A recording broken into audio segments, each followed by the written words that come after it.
Welcome guys, welcome everyone in doctor Nehru YouTube channel. आज हम जो पढ़ेंगे वो हमारा लेक्चर का टॉपिक है कोरोनरी आर्टरी डिजीज़। और ये डिजीज़ जो है कार्डियोवास्कुलर डिसऑर्डर से रिलेटेड है। अगर हमारा वीडियो पसंद आए तो लाइक, सब्सक्राइब और शेयर ज़रूर करें। हाँ, बेल आइकन दबाना तो बिल्कुल भी नहीं भूलें, जिससे हमारा लेटेस्ट वीडियो अपडेट का नोटिफिकेशन आपको टाइम टू टाइम मिलता रहेगा, आप मिस न कर सको हमारे वीडियो को। तो अब हम आगे बढ़ते हैं और कोरोनरी आर्टरी डिजीज़ के बारे में बताते हैं। कोरोनरी आर्टरी डिजीज़ जो है वो इस्चमिक हार्ट डिजीज़ के नाम से भी जाना जाता है। और ये क्या है? एबनॉर्मल कंडीशन है जब ब्लड सप्लाई प्रॉपर रूप में नहीं पहुंचता है हार्ट के मायोकार्डियम लेयर में, तो कार्डियोवास्कुलर डिसऑर्डर जो है अपीयर होता है। और कोरोनरी आर्टरी वर्ड से ही है इंडिकेट हो रहा है कि जब भी अगर कोई इश्यू होगा तो वो कोरोनरी आर्टरी में ही होगा। और ब्लड जो है, हार्ट को ब्लड कौन सप्लाई करता है? Coronary artery. और अगर कोरोनरी आर्टरी ही अपना फंक्शन प्रॉपर रूप में नहीं कर पाएगा तो वहाँ क्या होगा? प्रॉब्लम क्रिएट होगा। Abnormal condition occur due to inadequate blood supply to myocardium of the heart. Heart के मायोकार्डियम में इनएडिक्वेट ब्लड सप्लाई होता है। इनएडिक्वेट क्योंकि कोरोनरी आर्टरी जो है यहाँ अफेक्टेड हो गया है। इसी को हम लोग इस्चमिक हार्ट डिजीज़ भी कहते हैं। अगर सपोज कि ये कोरोनरी आर्टरी है, कोरोनरी आर्टरी में अगर ये पार्शियल ऑब्स्ट्रक्शन हो जा रहा है या कंप्लीट ऑब्स्ट्रक्शन हो रहा है ड्यू टू एथ्रोस्क्लेरोसिस। क्यों?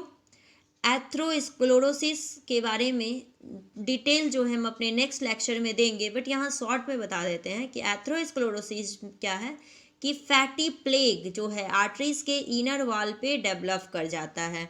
प्लेग इस टाइप का स्ट्रक्चर जो है आर्टरीज के इनर वॉल पे, आर्टरी भी 3 लेयर का होता है। ट्यूनिका इंटीमा, ट्यूनिका एडवेंटिशिया और ट्यूनिका थर्ड बताइए आप लोग में से कोई भी।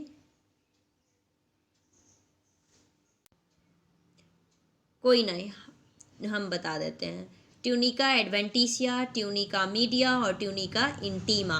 एडवेंटिशिया आर्टरी का आउटर लेयर हो गया, मीडिया जो है मिडिल लेयर है और इंटीमा जो है वो इनर लेयर है। वही इंटीमा के पास जो है फैटी प्लेक का डिपोजिशन हो जाता है। और वो फैटी प्लेक का डिपोजिशन जैसे ही होगा तो वाल को वो धीरे धीरे ब्लॉक करने लगेगा। ब्लॉक करेगा तो फिर वहाँ से ब्लड सप्लाई जो है प्रॉपर अमाउंट में हार्ट को नहीं मिल पाएगा। जब हार्ट को प्रॉपर अमाउंट में ब्लड फ्लो नहीं मिलेगा, डिक्रीज कर जाएगा ब्लड फ्लो, तो कंडीशन क्या क्रिएट होगा? हो सकता है चेस्ट पेन। चेस्ट पेन होगा। चेस्ट पेन वर्ड किससे रिलेटेड है? एंजाइना से। और एंजाइना पेक्टोरिस का हमने अपने प्रीवियस लेक्चर में कंप्लीट इंफॉर्मेशन प्रोवाइड किया। जिस किसी ने अभी तक नहीं देखा, एक बार जाकर उस वीडियो को ज़रूर देखें।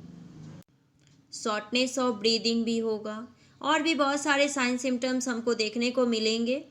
और स्लोली स्लोली जो है यही ब्लॉकेज जो है इतना ज़्यादा बढ़ जाता है, कंप्लीट ब्लॉकेज हो जाएगा और वो हार्ट अटैक का कंडीशन भी क्रिएट कर देता है। अगर सपोज़ कि ये पाइपलाइन है, हमारे घर में जो पाइपलाइन है यूज़ होता है, ये पाइपलाइन है, अगर इसमें डिपोजिशन स्लोली स्लोली बढ़ते जाएगा, एक समय ऐसा आएगा कि ये कंप्लीट ब्लॉकेज हो गया। कंप्लीट ब्लॉकेज हो जाने की वजह से क्या होगा कि इससे वाटर का जो है पास आउट नहीं हो पाएगा। जब वाटर पास आउट नहीं हो पाएगा तो हम लोगों को क्या है, घर में टैप में पानी नहीं मिलेगा। कहते हैं ना, पाइप ब्लॉक कर गया होगा। यही कोरोनरी आर्टरी एक पाइपलाइन की तरह वर्क करता है। अगर यहाँ पर प्लेक का डिपोजिशन, फैट का डिपोजिशन ज़्यादा होने लगेगा, कोलेस्ट्रॉल लेवल इतना बढ़ गया कि प्लेक का जो है डिपोजिशन होने लगा। और ये प्लेक का डिपोजिशन पहले पार्शियल हुआ, पार्शियल से ये पाइपलाइन क्या हुआ कि नैरो होने लगा, ये आर्टरी नैरो होने लगा। पहले अगर इसका ये नॉर्मल स्ट्रक्चर था तो ये यहाँ से थोड़ा सा ये हो जाएगा, नैरो होने लगा, क्योंकि इस पर क्या है कि डिपोजिशन हो रहा है प्लेक का। और अगर ये एबनॉर्मल कंडीशन में क्रिएट होगा तो जहाँ पर अगर जो यहाँ फोर्स में ब्लड फ्लो कर रहा था, नैरो हो जाने की वजह से ब्लड जो है प्रॉपर अमाउंट में नहीं पहुँच पाएगा। और नहीं पहुँचेगा तो हार्ट में इवेंचुअली क्या होगा उस कंडीशन में कि ब्लड का सप्लाई कम होगा। और यही कोरोनरी आर्टरी डिजीज़ का कंडीशन क्रिएट करेगा। और ये कॉमन डिजीज़ है कार्डियोवास्कुलर का, और और जैसे ही ब्लॉकेज होगा तो डेथ भी होने के चांसेस क्रिएट हो सकते हैं। और ये वन वर्ड में डिफाइन हम कर सकते हैं, abnormal condition occur due to inadequate blood supply to myocardium of the heart, term as coronary artery disease. It is also known as ischemic heart disease.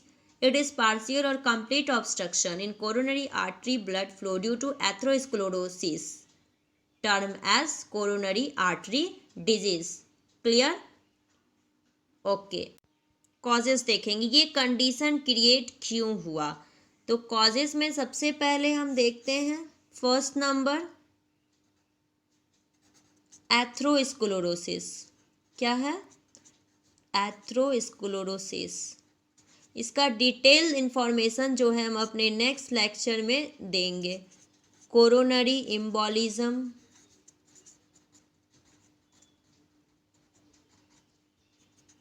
Third है कोरोनरी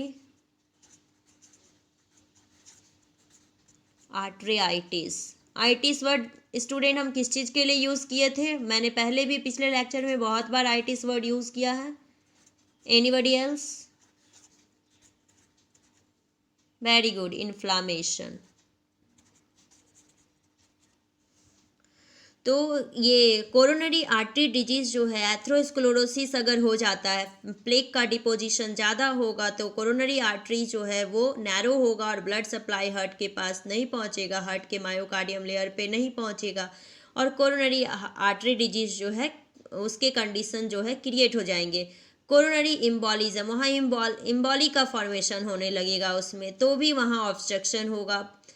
फिर coronary आर्टरीआइटिस, inflammation ही हो गया किसी भी इन्फेक्शन से। कोई भी infection हुआ, कोई अगर पर्सन है स्मोकिंग कर रहा है या कुछ कर रहा है, उसे इन्फेक्शन होने की वजह से कोरोनरी में इन्फ्लामेशन हो गया, कोरोनरी आर्टरी में इन्फ्लामेशन हो गया, तो भी ब्लड का फ्लो जो है सही से नहीं हो पाएगा। या फिर कोरोनरी वासोस्पाज्म हो गया, तो भी ये प्रॉब्लम जो है क्रिएट हो सकता है।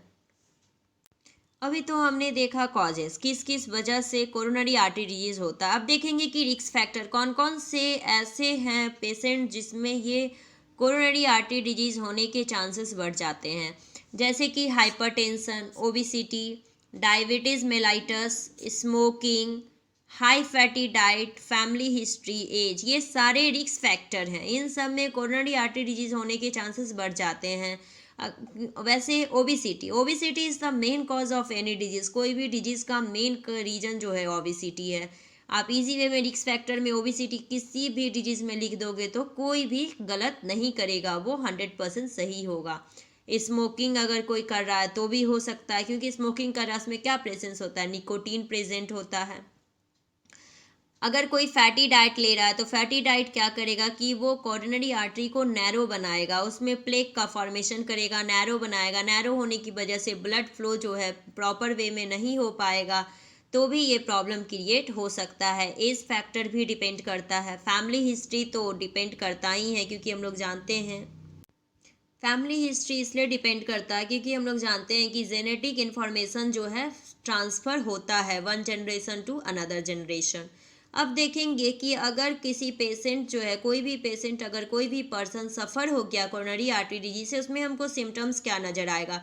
इसका सबसे मेजर प्रॉब्लम है कि ये इस एसिम्टोमेटिक है। अर्ली स्टेज में इसका कोई साइन सिम्टम्स पता ही नहीं चलता है कि वो पर्सन को कोई हार्ट का डिजीज़ भी है, और अगर यही नहीं पता चलता है और सडन डेथ हो जाता है और डॉक्टर कह देते हैं हार्ट अटैक से डेथ हो गया, ऐसा कंडीशन क्रिएट हो जाता है। जैसे सेकंड में, अब अगर लेटर स्टेज में है, लेटर स्टेज में इसमें जो है चेस्ट पेन, हमको जो है चेस्ट पेन देखने को मिलेगा, जो कि एंजाइना का कंडीशन में भी था।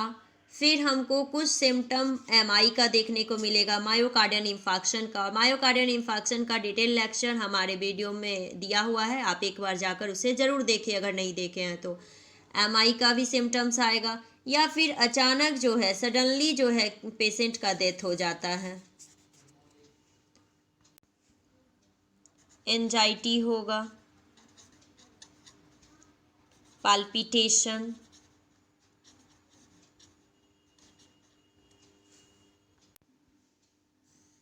फैटिग,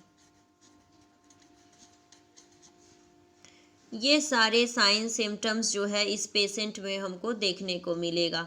अब इसका हम कंफर्मेशन कैसे करेंगे? तो इसके लिए इसके लिए हम क्या करवाएंगे, डायग्नोस्टिक इवैल्यूएशन। डायग्नोस्टिक इवैल्यूएशन में जनरली हम जो है हिस्ट्री लेते हैं।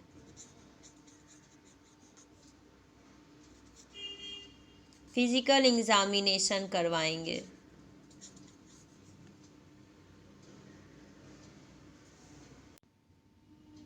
हिस्ट्री लेंगे, फिजिकल एग्जामिनेशन करेंगे, या फिर उसको कोरोनरी एंजियोग्राफी करवाएंगे और ईसीजी ये सब करेंगे। इससे हम कंफर्म हो सकते हैं कि उस पेशेंट को जो है कोरोनरी आर्टरी डिजीज ही हुआ है। अब ये देखेंगे कि ये डिजीज कैसे, पाथवे इसका क्या है, कैसे होता है पाथवे। Pathophysiology means pathway.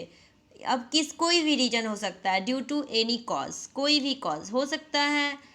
वो हाई फैटी डाइट लेता होगा, हाई फैटी डाइट लेता होगा, या ओबिसिटी होगा, एज होगा, फैमिली हिस्ट्री होगा। किसी भी रीजन से लिपिड और कोलेस्ट्रॉल का फॉर्मेशन आर्टरी के एंडोथेलियम लेयर पर हो जाता है।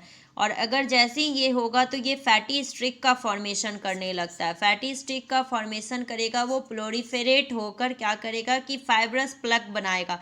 फाइब्रस प्लग बनेगा तो ये कोरोनरी आर्टरी में धीरे धीरे बनता जाएगा। तो ये स्पेस क्या होगा, नैरो होने लगेगा। नैरो होगा तो ब्लड प्रॉपर अमाउंट में, इनएडिक्वेट अमाउंट में पहुंचेगा, वहाँ फाइब्रस प्लग का फॉर्मेशन हो जाएगा। और वो स्लोली या तो स्टार्टिंग में पार्शियल ब्लॉकेज होगा, फिर कंप्लीट ब्लॉकेज हो जाएगा कोरोनरी आर्टरी में, और जिससे क्या होगा कि कोरोनरी आर्टरी डिजीज की कंडीशन जो है क्रिएट हो जाएगा। पैथोफिजियोलॉजी को हम एक बार और रिपीट करते हैं। कोई भी रीजन से, वो या फैटी डाइट लेने की वजह से हो, फैमिली हिस्ट्री हो, एज हो, या फिर स्मोकिंग ले रहा हो, या फिर कोई भी अनदर रीज़न हो, ओबेसिटी हो, तो इन सभी के कारण से हाइपरटेंशन भी हो सकता है। अगर हाइपरटेंशन भी अगर कारण है तो इसकी वजह से, कोई भी रीज़न हो, एनी कॉजेस, उसकी वजह से कोलेस्ट्रॉल या लिपिड का आर्टरी के एंडोथेलियम इनर लेयर पर क्या होगा कि फॉर्मेशन होने लगेगा। वो फैटी स्ट्रिक का फॉर्मेशन करेगा और वो प्लोरीफरेट भी करेगा, अपना नंबर बढ़ाएगा। प्लोरीफरेट करने के बाद फाइब्रस प्लेक जो है वहाँ फॉर्म होगा, और जिसकी वजह से ब्लॉकेज हो जाएगा। या तो पार्शियल ब्लॉकेज होगा, पार्शियल होगा तो इनएडिक्वेट अमाउंट में पास करेगा, और अगर कंप्लीट ब्लॉकेज होगा तो ब्लड सप्लाई हार्ट को मिलेगा ही नहीं। तो ये कंडीशन किस में क्रिएट होगा, कोरोनरी आर्टरी डिजीज में ये कंडीशन क्रिएट हो जाएगा। मेडिकल ट्रीटमेंट में एंटीकोगुलेंट देते हैं। एंटीकोगुलेंट का कोई एग्जांपल बताइए आप लोग में से। Very good, heparin. Calcium channel blocker देते हैं, वैसोडायलेटर देते हैं, या फिर एनाल्जेसिक देते हैं, जिससे कि पेन क्या होगा, रिलीफ मिलेगा। और अगर मेडिकल ट्रीटमेंट पॉसिबल नहीं हो पा रहा, उससे ठीक नहीं हो पा रहा है, ब्लॉकेज का जो लेवल है वो ज़्यादा हो चुका है, तो उस कंडीशन में सर्जिकल मैनेजमेंट के लिए एडवाइस करते हैं। सर्जिकल मैनेजमेंट में CABG का full form coronary artery bypass grafting. ये मैंने बहुत बार कार्डियोवास्कुलर के डिसऑर्डर में बताया है। इसका फुल फॉर्म है CABG का, कोरोनरी आर्टरी बाईपास ग्राफ्टिंग। अब ये नॉर्मल मैनेजमेंट कैसे करेंगे, हम क्या उसको एडवाइस करेंगे, हेल्थ एजुकेशन क्या देंगे इस कंडीशन में। तो सबसे पहले तो हमारा एम होगा कि उसके रिस्क फैक्टर को रिड्यूस करें। फैटी डाइट लेने से उसको मना करेंगे, बोलेंगे आप फैटी डाइट नहीं लो, बिल्कुल भी मत लो। ब्लड प्रेशर को कंट्रोल करो, क्योंकि हाइपरटेंशन की वजह से भी कोरोनरी आर्टरी डिजीज हो रहा है। सीक्रेट स्मोकिंग को आप नहीं लो, ये सब आपके आर्टरी पे अफेक्ट कर रहा है और हार्ट में डिसऑर्डर क्रिएट कर रहा है। आप एक्सरसाइज करो, डायबिटीज़ को कंट्रोल करो, कोलेस्ट्रॉल लेवल को मेंटेन करो। ये सारे चीज़ हम ऐसे पेशेंट को बोलेंगे करने के लिए। एक बार हम फिर से शॉर्ट में बता देते हैं कोरोनरी आर्टरी डिजीज़ क्या था। कोरोनरी आर्टरी जो है वो हार्ट को ब्लड सप्लाई करता है। उसमें किसी भी कारण से पार्शियल या कंप्लीट ऑब्स्ट्रक्शन हो जाने की वजह से ब्लड का सप्लाई प्रॉपर अमाउंट में हार्ट में नहीं मिल रहा है, तो ये कोरोनरी आर्टरी डिजीज़ क्रिएट हो रहा है। ये क्यों हो रहा है, डेवलप क्यों कर रहा है, तो हाइपरटेंशन की वजह से, कोई भी हेल्थ फैक्टर हो सकता है, फैमिली हिस्ट्री हो सकता है, एज हो सकता है, या फिर वो पर्सन जो है स्मोकिंग करता हो, ये सब की वजह से भी रिस्क फैक्टर है। ये सब ये हो सकता है। या फिर कोरोनरी वैसोस्पाज्म हो गया, कोरोनरी आर्टरीआइटिस हो जाने की वजह से, इन सभी कंडीशन में जो है ये प्रॉब्लम देखने को मिलते हैं। फिर ऐसे पेशेंट में हमको साइन सिम्टम्स नज़र आएगा, उस पेशेंट को चेस्ट पेन होगा, मायोकार्डियल इन्फेक्शन के कुछ सिम्टम्स नज़र आएंगे, हार्ट फेलियर होने के चांसेस हो सकते हैं या सडन डेथ भी हो सकता है। डायग्नोस्टिक इवैल्यूएशन में देखे थे history, physical examination, coronary angiography, ECG. Pathophysiology में था कि किसी भी रीजन से कोलेस्ट्रॉल का formation endothelium layer of artery में हो जा रहा था, जो फैटी स्ट्रिक का फॉर्मेशन करने लग रहा था और वो प्रोलिफरेट होकर फाइब्रस प्लेक का फॉर्मेशन कर रहा था, जिससे पार्शियल या कंप्लीट ब्लॉकेज जो है कोरोनरी आर्टरी में हो जा रहा है। अब इसका मेडिकल मैनेजमेंट हम लोग देख किए थे कि एंटीकोगुलेंट, कैल्शियम चैनल ब्लॉकर, वैसोडायलेटर, ये सारे चीज़ थे। सर्जिकल मैनेजमेंट में सीएबीजी और नॉर्मली मैनेजमेंट तो हमने बताया है कि डायबिटीज़ को कंट्रोल करना होगा, फैटी डाइट को नहीं लेना होगा, एक्सरसाइज मेंटेन करना होगा, ब्लड प्रेशर को कंट्रोल करना होगा। तो अगर हम ये सारे चीज़ों को कंट्रोल करते हैं तो कोरोनरी आर्टरी डिजीज़ होने से बच सकते हैं, क्योंकि हम लोग जानते हैं prevention is the better than cure. तो हम पहले ही प्रिवेंट करते हैं तो फिर ये इतने बड़े प्रॉब्लम से घिरने से बच सकते हैं। अगर हमारा लेक्चर पसंद आया हो तो इस वीडियो को ज़रूर लाइक, शेयर और सब्सक्राइब करें। बेल आइकन तो दबाना बिल्कुल भी नहीं भूलें। हाँ, वीडियो को एंड तक देखें, बीच में देखकर बिल्कुल न छोड़ें, क्योंकि हमें नॉलेज जो है कंप्लीट लेना चाहिए। Please keep watching, keep supporting. Thank you for watching. Thank you.